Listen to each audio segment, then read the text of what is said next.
Capítulo 20. A decadência intelectual dos tempos modernos.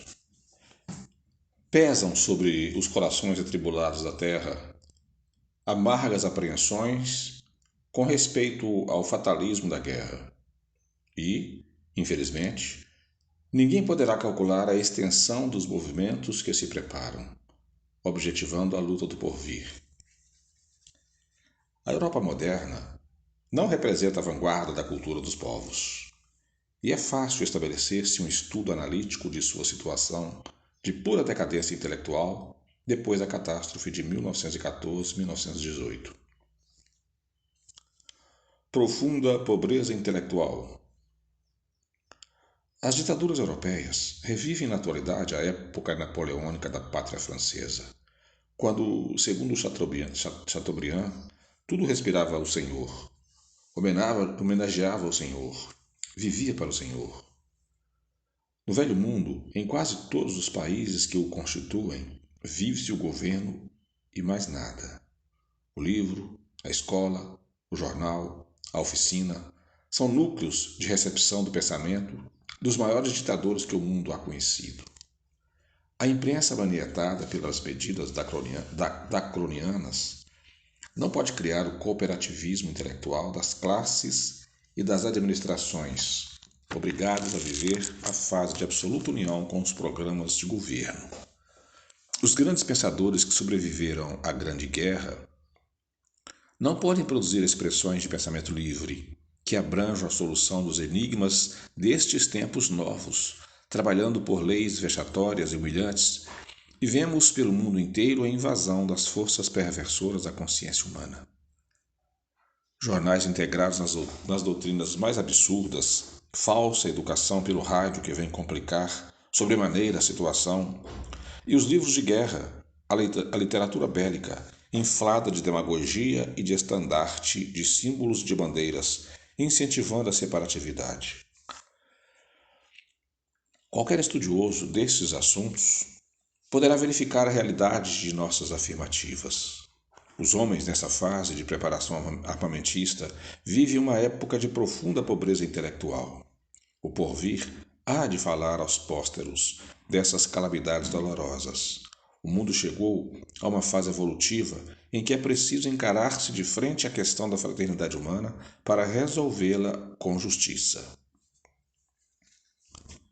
Ditaduras e problemas econômicos. Os governos fortes, fatores da decadência espiritual dos povos, que guardavam consigo a vanguarda evolutiva do mundo, não podem trazer solução satisfatória aos problemas profundos que vos interessam. Afigura-se-nos que a função das ditaduras é preparar as reações incendiárias das coletividades. A atualidade do mundo necessita criar um novo mecanismo de justiça econômica entre os povos, que se aventem medidas conciliatórias para essa situação de pauperismo e autoimperialismo das nações. Os que estudam a política internacional podem resolver grande parte dos fenômenos revolucionários que convulsionam o mundo, analisando a chamada questão das matérias-primas. Matérias-primas quer dizer colônias, e colônias significam possibilidades de vida e de expansão. É verdade que na Espanha atual, antes de tudo, reside o imperativo da dor, redimindo grandes culpados de outrora, constituindo essa dolorosa situação um dos quadros mais pungentes das provações coletivas. Mas não somente as ideologias extremistas ali se combatem, pressagiando um novo organismo político para o planeta. Um dos dois diretores de um manicômio espanhol asseverava há pouco tempo que mais de 400 pessoas em um ano tinham procurado refúgio naquele pouso de alienados, como loucas em virtude das necessidades da fome. A Espanha é pobre de terras. De 100 hectares de terrenos, talvez somente uns 30 poderão oferecer campo propício à agricultura. E não só a velha península se debate nessas necessidades tão duras. A China não está suportando o aumento contínuo de sua população? O Japão se vem fortificando para poder nutrir o seu povo. A Polônia estuda um projeto de colocar na África ou na América mais de 5 milhões de criaturas, que a sua possibilidade econômica não comporta. Necessidade da cooperação fraterna. Nessas aluviões de protestos, ouvem-se os tinidos das armas, e melhor fora que o homem voltasse as vistas para o campo fraterno antes da destruição que se fará consumar. Seria melhor estudar-se a questão carinhosamente, analisando-se os códigos das leis imigratórias, e que as nações não se deixassem dominar pelo prurido de mau nacionalismo, tentando estabelecer um plano de concessões racionais e resolvendo-se a questão da troca de produtos entre os países, solucionando-se o enigma da repartição que a economia política não pôde conseguir até hoje, apesar da sua perfeição técnica no círculo da direção das possibilidades produtoras. O que verificamos é que sem a prática da fraternidade verdadeira, todos esses movimentos pró-paz são encenações diplomáticas sem fundo prático, não obstante intenções respeitáveis. Mas consideremos também que o mundo não marcha à revelia das leis misericordiosas do alto, e estas, no momento oportuno, saberão opor um dique à chacina e ao arrasamento. Confiemos nelas, porque os códigos humanos serão sempre documentos transitórios, como o papel em que são registrados, enquanto não se associarem parágrafo por parágrafo ao Evangelho de Jesus. Capítulo 21. Civilização em crise. Alguns modernos escritores europeus, estudando o caos da sociedade moderna, após a Grande Guerra, tentaram estabelecer as causas profundas da crise da civilização ocidental. O movimento armado de 1914-1918 veio destruir grande número de princípios filosóficos que regiam a vida das coletividades.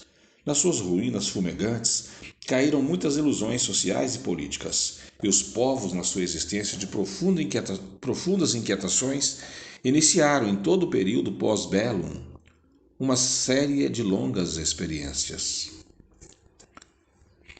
Fase de experimentações. A civilização ocidental está em crise.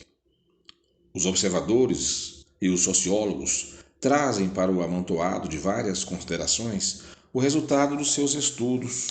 Alguns proclamam que toda civilização tem a fragilidade de uma vida.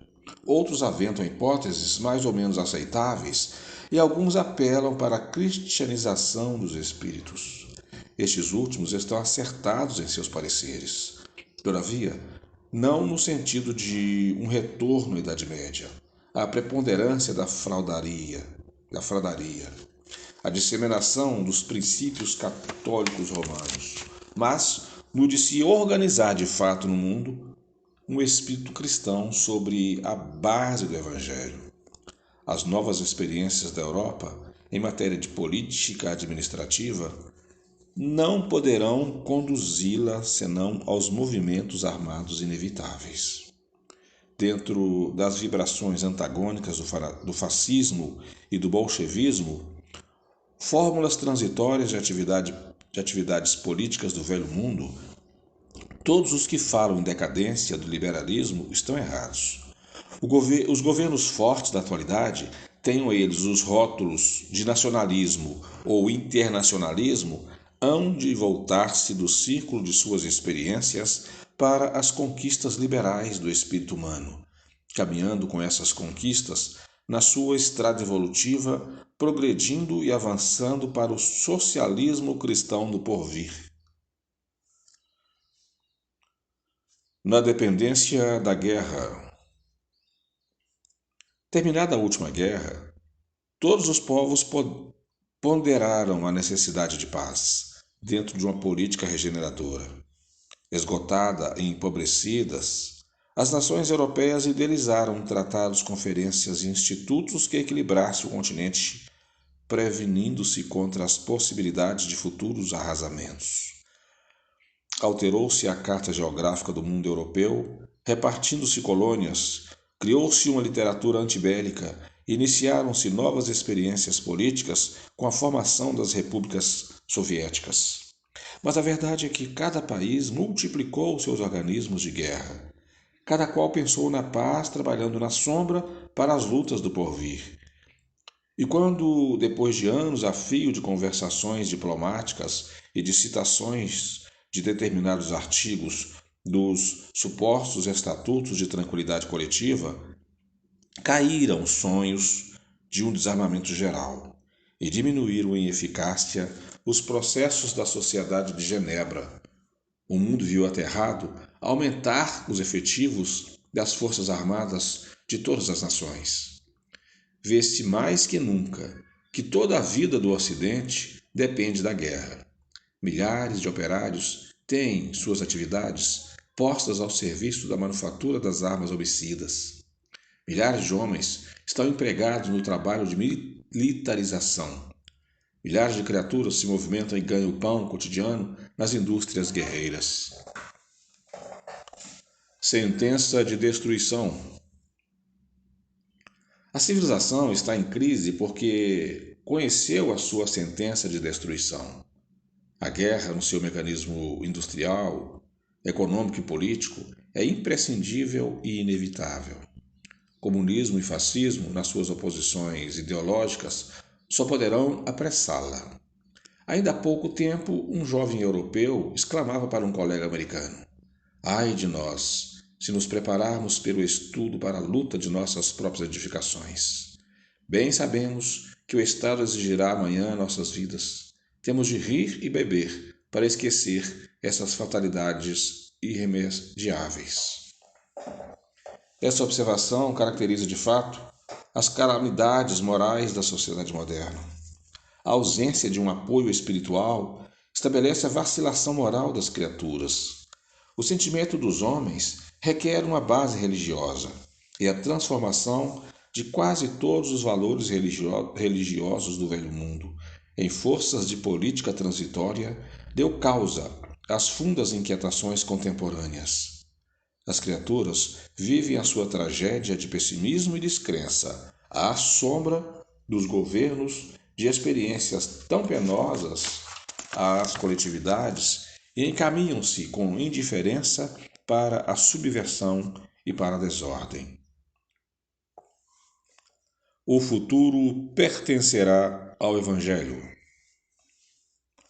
A civilização está em crise. Repetimos com os observadores do mundo. Pode-se apontar como uma das causas desse estado caótico a defecção espiritual da Igreja Católica, negando-se a cumprir as determinações divinas para disputar um lugar de dominação no banquete dos poderes temporários do mundo. Se houvesse mantido a sua posição espiritual, fortificando as almas no seu longo caminho evolutivo, como mediadora entre o céu e a terra, as transições sociais inevitáveis não seriam tão penosas para as gerações do século XX. A estabilidade da civilização ocidental, sua evolução para para o socialismo de Jesus, dependia da fidelidade da Igreja Católica aos princípios cristãos, mas a Igreja negou-se ao cumprimento de sua grandiosa missão espiritual. E o resultado temos na desesperação das almas humanas em face dos problemas transcendentes da vida. A luta está travada.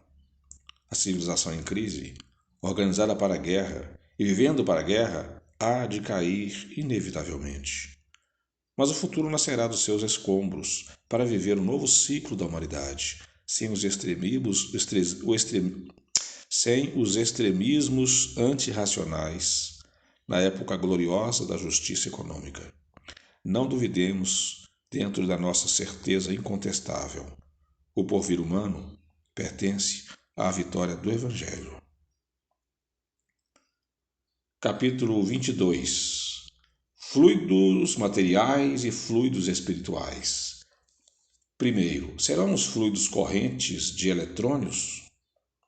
Segundo, serão essas correntes de duas naturezas, uma para atuar sobre a matéria e outra sobre o espírito preso a essa matéria? Terceiro, a corrente espiritual será formada pelas ondas eletrônicas? Quarto, O eletrônio da corrente espiritual será o mesmo da corrente material? Primeira resposta. A ciência terrestre classifica o eletrônio como a derradeira unidade de matéria, de carga elétrica negativa. No mundo do infinitesimal, porém, temos um caminho ilimitado e progressivo a percorrer. O homem, diante da incapacidade da sua estrutura e em face da sua zona sensorial limitada, não consegue ir além do labirinto de segredos do microcosmo, e para que nos façamos entendidos, não podemos convir convosco em que os fluidos, de um modo geral, sejam correntes de eletrônios, ainda mesmo considerando-se a necessidade de representar-se com essa unidade uma base para a vossa possibilidade de compreensão e de análise, porque os eletrônios são ainda expressões de matéria em estado de grande rarefação. Respostas para o segundo, terceiro e quarto. Embora sintéticas pela sua construção fraseológica, essas proporções são bastante complexas em si mesmas. As correntes de fluidos espirituais têm a sua organização particular e estão aptas a determinar a transformação das correntes de força material em qualquer circunstância. Seria aconselhável nunca se confundir as ondas eletrônicas com os fluidos da natureza espiritual. A matéria, atingindo sublimidade de quintessência, quase se confunde no plano puro do espírito, constituindo tarefa difícil para o eletromagnetismo positivar onde termina uma e começa outro. Ainda agora, os cientistas investigando a natureza da radioatividade em todos os corpos da matéria viva perguntam ansiosos qual a fonte permanente e inesgotável onde os corpos absorvem incessante e automaticamente os elementos necessários a essa perene e inextinguível irradiação. No que se refere às ondas eletrônicas ou aos elementos radioativos da matéria em si mesma, essa fonte reside, sem dúvida, na energia solar, que vitaliza todo o organismo planetário. O orbe terrestre é um grande magneto, ou magneto, governado pelas forças positivas do Sol. Toda a matéria tangível representa uma condensação de energia dessas forças sobre o planeta, e essa condensação se verifica debaixo da influência organizadora do princípio espiritual, pré-existindo a todas as combinações químicas e moleculares. É a alma das coisas e dos seres o elemento que influi no problema das formas, segundo a posição evolutiva de cada unidade individual. Todas as correntes eletrônicas, portanto, ou ondas de matéria rarefeita, são elementos subordinados às correntes de fluido ou vibrações espirituais. Aquelas são os instrumentos passivos, estas as forças ativas e renovadoras do universo. Os corpos terrestres encontram no Sol a fonte mantenedora de sua substância radioativa, mas todas essas correntes de energia são inconscientes e passivas. Os espíritos, por sua vez, encontram em Deus a fonte suprema de todas as suas forças, em perene evolução, no drama dinâmico dos sistemas. As correntes fluídicas no mundo espiritual são, pois, vibrações da alma consciente dentro de sua gloriosa imortalidade. Concluímos assim que há fluidos materiais e fluidos espirituais, que os primeiros são elementos inconscientes e passivos, e os últimos, a força eterna e transformadora dos mundos, salientando-se que uma só lei rege a vida em sua identidade substancial. Nas ondas eletrônicas, filhas da energia solar, chama-se-lhe afinidade, magnetismo, atração, e nas correntes de fluidos espirituais, filhas da alma, partícula divina, chama-se-lhe misericórdia, simpatia, piedade e amor. Nessa lei única que liga a criação ao seu Criador e da qual estudamos os fenômenos isolados, desenrola-se o drama da evolução do espírito imortal. Capítulo 23. A saúde humana. Justifica-se o esforço dos experimentadores da medicina tentando descobrir um caminho novo para atenuar a miséria humana.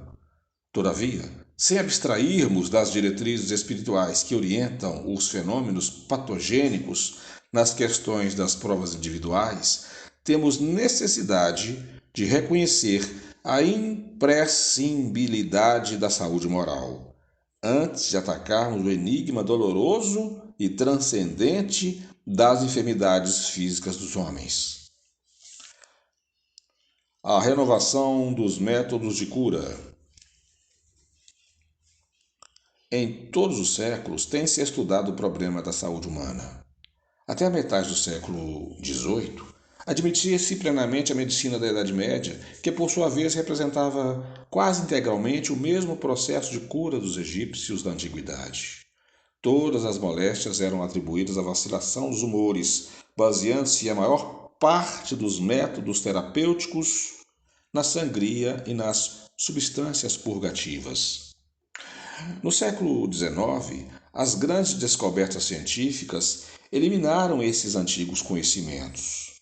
Os aparelhos de laboratório, perquirindo o mundo obscuro e vastíssimo da microbiologia, as novas teses anatomapatológicas apresentadas pelos estudiosos do assunto estabelecessem com a severidade das análises que as moléstias residem na modificação das partes sólidas do organismo, abandonando-se a teoria da alteração dos humores.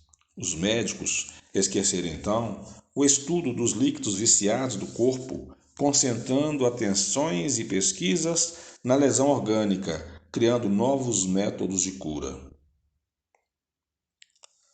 Os problemas clínicos inquietantes.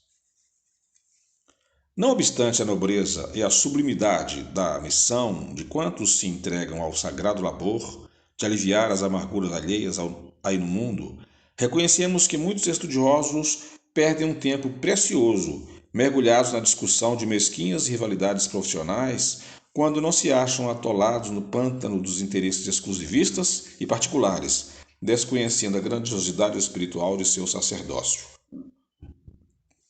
O que se torna altamente necessário nos tempos modernos é reconhecer-se acima de todos os processos artificiais de cura da atualidade o método indispensável da medicina natural, com suas potencialidades infinitas. Analisando-se todos os descobrimentos notáveis e os sistemas terapêuticos dos vossos dias, orientados pelas doutrinas mais avançadas, em virtude dos novos conhecimentos humanos com respeito à bacteriologia, a biologia, a química, etc. Reconhecemos que, com exceção da cirurgia, que teve com Ambroise Paré e outros inteligentes cirurgiões de guerra, o mais amplo dos desenvolvimentos, pouco tem adiantado os homens na solução dos problemas da cura dentro dos dispositivos da medicina artificial por eles inventada. Apesar do concurso precioso do microscópio, existem hoje questões clínicas tão inquietantes como a de há 200 anos. Os progressos regulares que se verificam na questão angustiosíssima do câncer e da lepra, da tuberculose e de outras enfermidades contagiosas não foram além das medidas preconizadas pela medicina natural, baseada na profilaxia e na higiene. Os investigadores puderam vislumbrar o mundo microbiano sem saber eliminá-lo. Se foi possível devassar o mistério da natureza, a mentalidade humana ainda não conseguiu apreender o mecanismo das suas leis. É que os estudiosos, com poucas exceções, se satisfazem com o mundo aparente das formas, demonstrando-se nas expressões exteriores incapazes de uma excursão espiritual no domínio das origens profundas, sondam os fenômenos sem lhes auscultarem as causas divinas. Medicina espiritual. A saúde humana nunca será o produto de comprimidos, de anestésicos, de soros, de alimentação artificialíssima. O homem terá de voltar aos olhos para a terapêutica natural, que reside em si mesmo, na sua personalidade, no seu meio ambiente. Há necessidade, nos termos atuais, de se extinguir os absurdos da fisiologia dirigida. A medicina precisa criar os processos naturais de equilíbrio psíquico, em cujo organismo, se bem que remoto para suas atividades anatômicas, se localizam todas as causas dos fenômenos orgânicos tangíveis. A medicina do futuro terá de ser eminentemente espiritual, posição difícil de ser atualmente alcançada em razão da febre maldita do ouro. Mas os apóstolos desta realidade grandiosa não tardarão a surgir nos horizontes acadêmicos do mundo, testemunhando um novo ciclo evolutivo da humanidade. O estado precário da saúde dos homens nos dias que passam tem o seu ascendente na longa série de abusos individuais e coletivos das criaturas desviadas da lei sábia e justa da natureza. A civilização, na sua sede de bem-estar, parece haver homologado todos os vícios da alimentação, dos costumes, do sexo e do trabalho. Todavia, os homens caminham para as mais profundas sínteses espirituais. A máquina que estabeleceu tanta miséria no mundo, suprimindo o operário e intensificando a facilidade da produção, há de trazer igualmente uma nova concepção da civilização que multiplicou os requintes do gosto humano, complicando os problemas da saúde. Há de ensinar às criaturas a maneira de viverem em harmonia com a natureza. O mundo marcha para a síntese. Marcha-se para a síntese, e não deve causar surpresa a ninguém a minha assertiva de que não vos achais na época em que a ciência prática da vida vos ensinará o método do equilíbrio perfeito em matéria de saúde.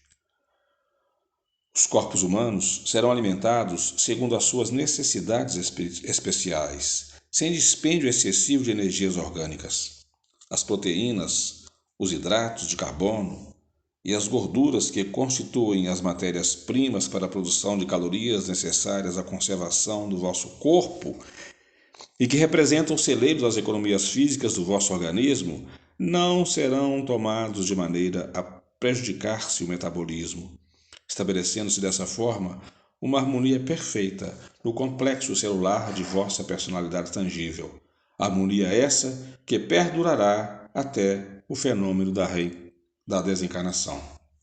Mas todas essas exposições objetivam a necessidade de aplicarmos largamente as nossas possibilidades na solução dos problemas humanos para a melhoria do futuro. É verdade que por muito tempo ainda teremos em oposição ao nosso idealismo a questão do interesse e do dinheiro.